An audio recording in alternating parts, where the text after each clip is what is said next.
आप कहिया ले दिवैबा नौकरी हमरो के सरकारी।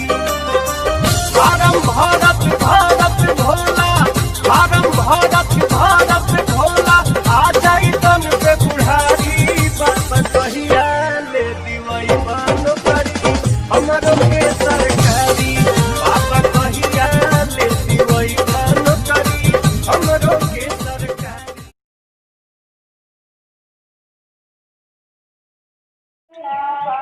Welcome to the knowledge care. दोस्तों, आप सभी का हार्दिक स्वागत है हमारे यूट्यूब चैनल पे। और आज हम बात करेंगे पॉलिटेक्निक की। जी हाँ, पॉलिटेक्निक की और पॉलिटेक्निक से जुड़े जितने भी एस्पेक्ट हो सकते हैं, आपके मन में जितने भी सवाल उठते होंगे या जितने भी सवाल आपको डराते होंगे, उन सारे सवाल का सलूशन आज हम लेकर आए हैं। और हमारे साथ अवेलेबल हैं रोशन जी, जो कि खुद पॉलिटेक्निक का एंट्रेंस पास कर चुके हैं और इन्होंने पॉलिटेक्निक में अपना एडमिशन भी करवा चुके हैं। ठीक है, तो सबसे पहले प्रश्न आपसे, सबसे पहले आपका बहुत बहुत धन्यवाद कि आप हमारे YouTube channel the knowledge care पर आए। तो आपसे पहला प्रश्न ये है कि पॉलिटेक्निक की एलिजिबिलिटी क्या है, योग्यता क्या है? पॉलिटेक्निक की एलिजिबिलिटी 10th पास जो है, नॉर्मली यही है। आप मिनिमम 10th पास, वैसे 12th पर ही कुछ लोग करते हैं, आगे कितना भी, लेकिन मिनिमम 10th पास होना चाहिए, अनिवार्य है। मतलब अगर आप 10वीं पास हैं, इस बार अगर आपने 10वीं किया है 2020 में, तो आप पॉलिटेक्निक के लिए पूरी तरह से तैयार हैं। आप इस अखाड़े पर चढ़ने के लिए तैयार हैं। अगर आप चाहते हैं इंजीनियर बनना, जूनियर इंजीनियर बनना, छोटा इंजीनियर बनना, तो अब दूसरा प्रश्न आपसे ये है कि कोर्स का ड्यूरेशन कितना है, कितने साल का ये कोर्स होता है? 3 साल का होता है, 3 सेमेस्टर में बटा रहता है, 6 महीने का।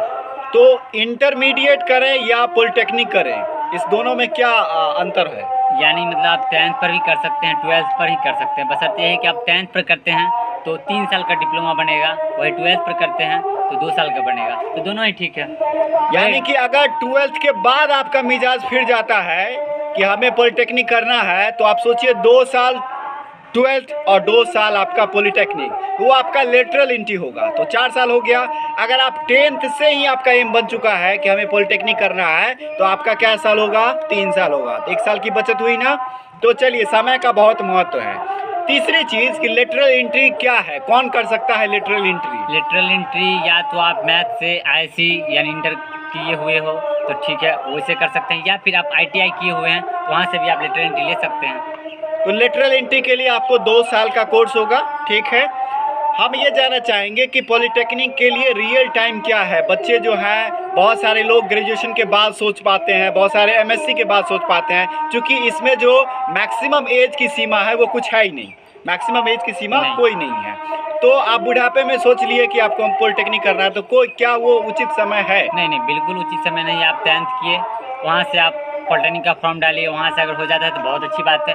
या फिर आप 12th किए हैं और मैथ से किए हैं तो वहाँ से भी आप पॉलिटेक्निक कर सकते हैं, LE से, लेटरल एंट्री से। या फिर आप ITI किए, अगर वहाँ से आपको लगता है कि नहीं हमको इंजीनियरिंग का भी डिग्री लेना चाहिए कोई भी ब्रांच से, तो आप ITI के साथ फॉर्म डालिए LE से, वहाँ पर भी आप पॉलिटेक्निक 2 साल का बनेगा, कर लीजिए, अच्छा है। अच्छा, ये जो एंट्रेंस एग्ज़ाम है, जो कि जिसके लिए फॉर्म फिलअप किया है बहुत सारे बच्चों ने, या अगर कुछ लोगों ने फॉर्म फिलअप नहीं किया है, तो लगातार डेट एक्सटेंड हो रहे हैं। ठीक है, उसके बारे में आप सूचनाएं इकट्ठा करें, और अगर आपका मन है कि पॉलिटेक्निक करना है तो आप फॉर्म फिलअप कर सकते हैं। तो कोर्स फॉर्म फिलअप की फ़ी कितनी है? फॉर्म फिलअप किया, अगर पॉलिटेक्निक 10th पे भरते हैं नॉर्मली, तो एक कोर्स के लिए जो PE यानी पॉलिटेक्निक इंजीनियरिंग, उसके लिए 750 रुपया फ़ी है।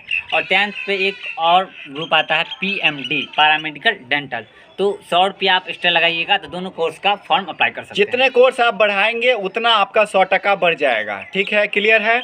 चलिए, अगली चीज़ ये है कि हम ये जानना चाहेंगे कि जो एंट्रेंस एग्ज़ाम होने वाला है वो कौन कंडक्ट करवाती है, कौन लेता है एंट्रेंस? BCEC बोर्ड लेता है। BCEC बोर्ड लेता है, और जो कि Bihar combined engineering competitive entrance exam, बिल्कुल फुल फॉर्म उसका ये है, वो करवाती है आपका पॉलिटेक्निक का एंट्रेंस एग्ज़ाम। तो हम ये जानते हैं रोशन जी से कि इसका सिलेबस क्या है सिलेबस, क्या क्या पूछे जाते हैं? इसका सिलेबस 3 सब्जेक्ट है, फिजिक्स, केमिस्ट्री और मैथ, नॉर्मली यही है। तो कुल कितने प्रश्न पूछे जाते हैं? 90% पूछे जाते हैं, 30 केमिस्ट्री से, 30 फिजिक्स से और 30 मैथ से। 30 प्रश्न तीनों सेक्टर से पूछे जाएंगे। आपको ज़्यादा चीज़ें पढ़ने की आवश्यकता नहीं है, सिर्फ आपको फिजिक्स पढ़ना है, केमिस्ट्री पढ़ना है और मैथमेटिक्स पढ़ना है, और कुल 450 मार्क्स का होता है एंट्रेंस, ठीक है। और क्या इसके लिए कोई नेगेटिव मार्किंग है? कोई नेगेटिव नहीं। तो भोले बाबा का नाम लीजिए, सावन का महीना चल रहा है, और जाके सारे 90 प्रश्न पर जल ढार दीजिए, ठीक है। बशर्ते सही से ढारिएगा, OMR सीट को गीला नहीं कीजिएगा, ठीक है। चलिए आगे हम बात करेंगे कि जो एंट्रेंस है वो कितने समय का होता है, तो उस हिसाब से आप अपने आप को ढालिए। बिल्कुल, एंट्रेंस जो होता है वहाँ पे 90 कुल प्रश्न होते हैं, उसके लिए आपको 2 घंटा मिलेंगे। वही 2 घंटे में आपको हर चीज़ करना, नाम, फोटो और जो वहाँ पे सारी प्रक्रियाएं आपको 2 घंटे में कंप्लीट करनी है। उसमें आपको राइटिंग करना होगा, आपका अपना जो रोल नंबर है उसको सही से अंकित करना होगा, ठीक है। सारे जो रूल्स है उसको फॉलो करते हुए आपको 90 प्रश्न 2 घंटे में सॉल्व करने हैं। इतना आप अपने दिमाग में बैठा लीजिए। अब हम बात करते हैं गवर्नमेंट कॉलेज की। जी हाँ, गवर्नमेंट कॉलेज की बात मैं हर बार करता हूँ। इससे पहले मैंने बीएड में भी बात किया था, डीएलएड के लिए भी बात किया था, और आज भी बात करूँगा पॉलिटेक्निक के लिए। क्यों? इसलिए बात करना चाहूँगा कि बिहार के बच्चों की आर्थिक स्थिति हमेशा से कमज़ोर रही है, और भगवान न करे आगे जाकर अच्छा हो जाए, डेवलप हो जाए। फिर भी हम ये जानना चाहेंगे कि सरकार बहुत सारी पैसे लगाती है गवर्नमेंट कॉलेज पर, तो आप क्यों ना गवर्नमेंट कॉलेज को चूज करें? क्यों आप मोटी अपना जो परिवार का जो मोटा रकम है उसको क्यों गंवाएं? तो मैं ये जानना चाहूँगा कि कुल कितने गवर्नमेंट कॉलेज हैं बिहार में? यहाँ पे मोर देन 40 है, ठीक है, यानी कि 40 से ऊपर है कॉलेज इनके हिसाब से। और इनका जो तजुर्बा है वो मुझसे कहीं ज़्यादा है, क्योंकि ये खुद काउंसलिंग की सारी प्रक्रियाओं से, एंट्रेंस की प्रक्रियाओं से गुजर चुके हैं, ठीक है। तो आप इनकी बातों पर बहुत गौर करेंगे, ठीक है। आगे हम जानना चाहेंगे कि टॉप जो 5 कॉलेजेस हैं वो कौन कौन से हैं? टॉप 5 कॉलेज जैसे पटना 7, पटना 13, पटना में 2 कॉलेज हो गए, और भागलपुर, दरभंगा और मुजफ्फरपुर। तो 5 कॉलेजेस एक बार फिर से मैं उंगली पे गिना देना चाहता हूँ। पटना 7, पटना 13, जी हाँ, पटना का पिन कोड है वो 13। उसके अलावा भागलपुर है आपका, दरभंगा है और मुजफ्फरपुर है। आप अपनी 5 उंगलियों को फेरिए एक बार फिर से, और आप इसको रिमाइंड कर लीजिए और अपने दिमाग में बैठा लीजिए कि ये हमारा सपना है, और इस ड्रीम कॉलेज, ड्रीम कोर्सेस और ड्रीम ब्रांच, अगर तीनों चीज़ें आपके साथ में होगी तो आप ज़रूर अपने परिवार के लिए अच्छा करेंगे और अपने सपनों को आयाम देंगे, उड़ान देंगे। अगली चीज़ हम आपसे ये जानना चाहेंगे कि तैयारी कैसे करें, कैसे एंट्रेंस की तैयारी करें? ये बहुत बड़ा यक्ष प्रश्न है बच्चों के लिए। सबसे पहले तो आप 10th पास किए हैं, तो फिर से आपको मतलब बैक में आके 9th और 10th का साइंस पोर्शन जैसे फिजिक्स और केमिस्ट्री और मैथ तीनों को कवर करना होगा फिर से। उसके बाद क्या कुछ बुक होता है इसके लिए, तो बुक खरीद के वहाँ से भी आपको कुछ पढ़ने पड़ेंगे।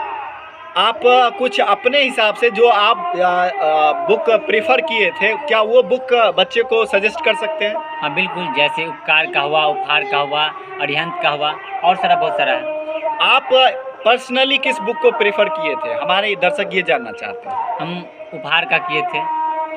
उपहार का किए थे, अच्छा है, और उपहार पब्लिकेशन की अच्छी किताब आती है, तो आप उससे करें, और इन्होंने उससे अपना पाया है, रिजल्ट पाया है।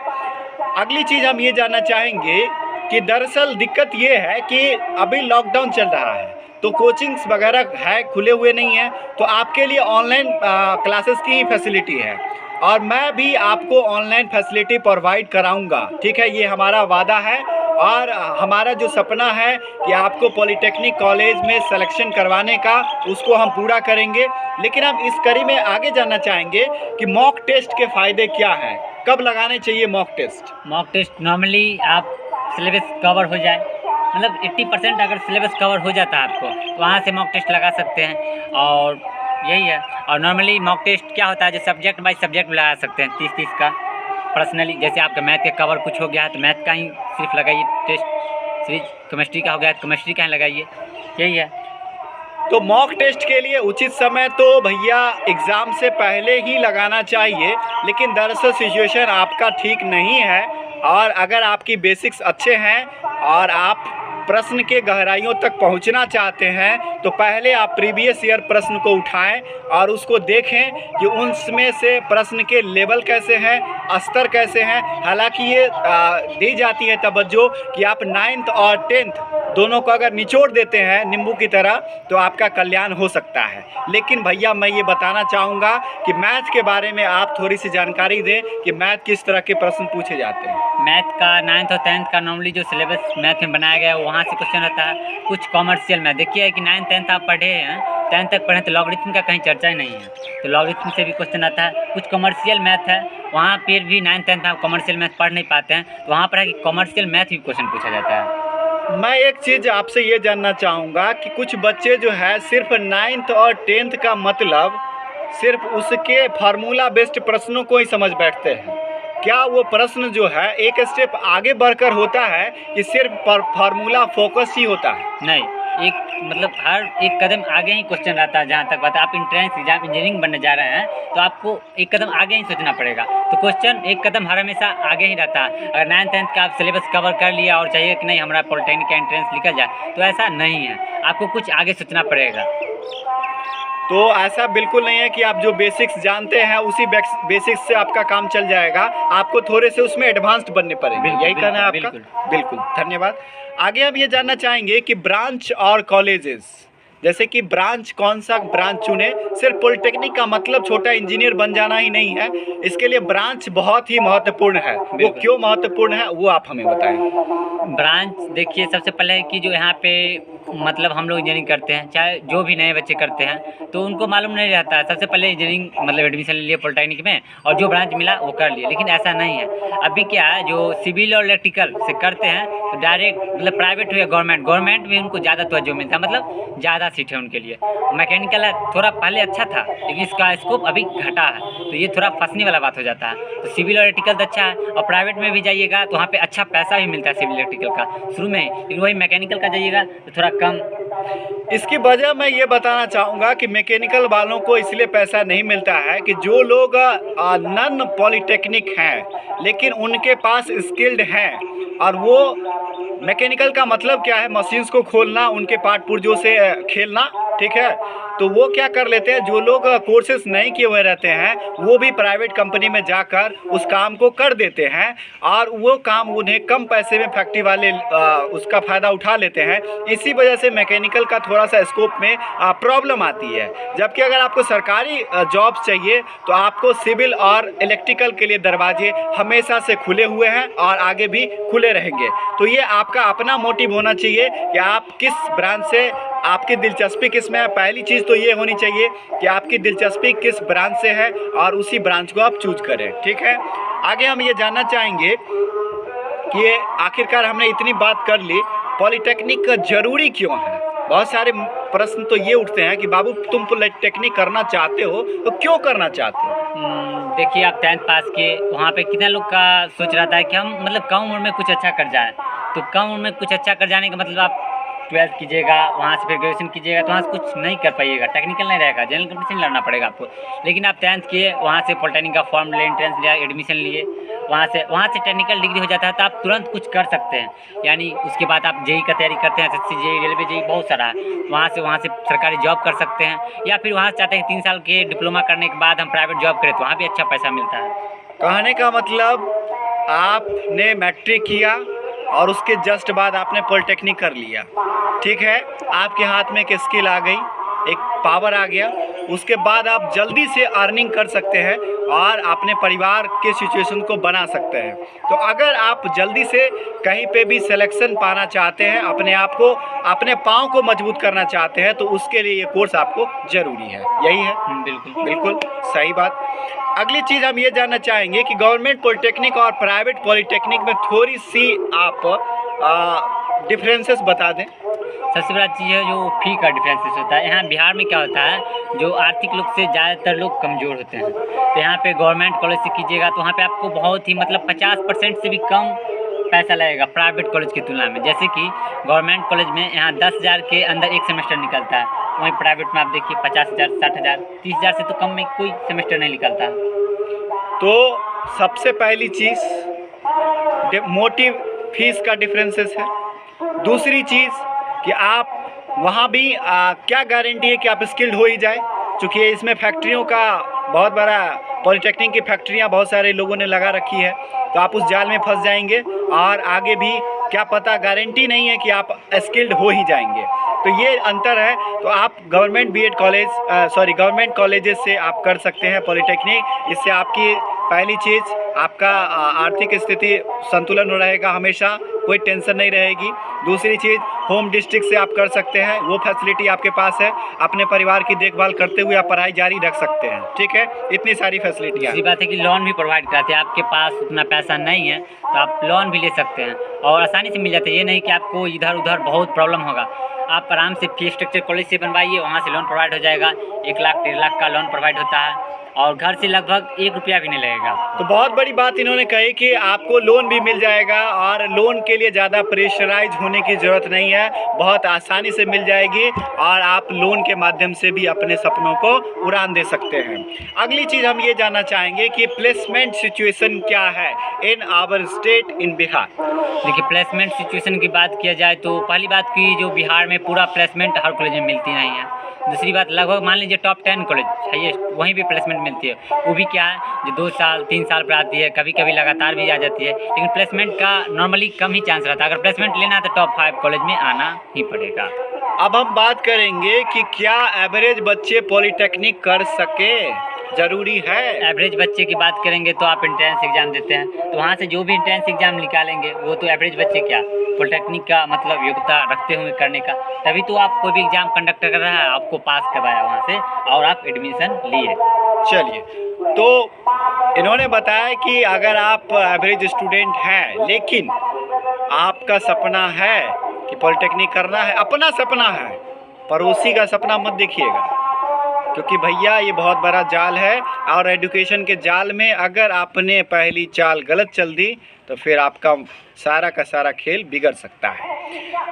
अगली और बहुत महत्वपूर्ण बात ये कि फुल मार्क्स 450 का होता है, तो कट ऑफ क्या होता है, क्या रहता है कट ऑफ? कट ऑफ अगर मान लेते आप सिर्फ एडमिशन की बात कीजिएगा तो 225 से 250 का ऊपर लाना पड़ेगा। सिर्फ एडमिशन लेना है तब? सिर्फ एडमिशन, कोई ब्रांच मिल जाए उसका कोई ठिकाना नहीं कि आपको पटना 13 ही मिलेगा, ये तो नहीं मिलेगा, लगभग तय है। तो मेरा मोटो यही है कि भैया आपको टॉप 5 कॉलेजेस मिल जाए, इसके लिए क्या होना चाहिए आप अपने स्तर से बता दीजिए। टॉप 5 कॉलेज चाहते हैं तो आप लोगों को मोर देन 75 क्वेश्चन प्लस सही करना पड़ेगा।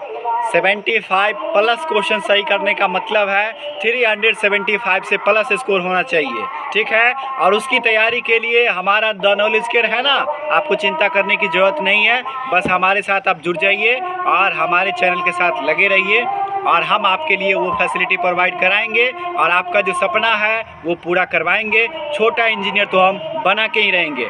अगले वीडियो में हम बात करेंगे पॉलीटेक्निक के जो भी उसके आप जो क्वालिफाई करते हैं उसके बाद के जो आयाम होंगे, उसके बाद की जो आपकी जीवनचर्या होगी, उसके बारे में बात करेंगे। आज के लिए इतना ही। बहुत बहुत धन्यवाद रोशन जी आपका, आपने हमारे दर्शकों को इतना अच्छा इन्फॉर्मेशन दिया, इसके लिए आपका बहुत बहुत धन्यवाद और आप सभी का भी बहुत बहुत धन्यवाद और अग्रिम शुभकामनाएं। चलिए मिलते हैं नेक्स्ट वीडियो में।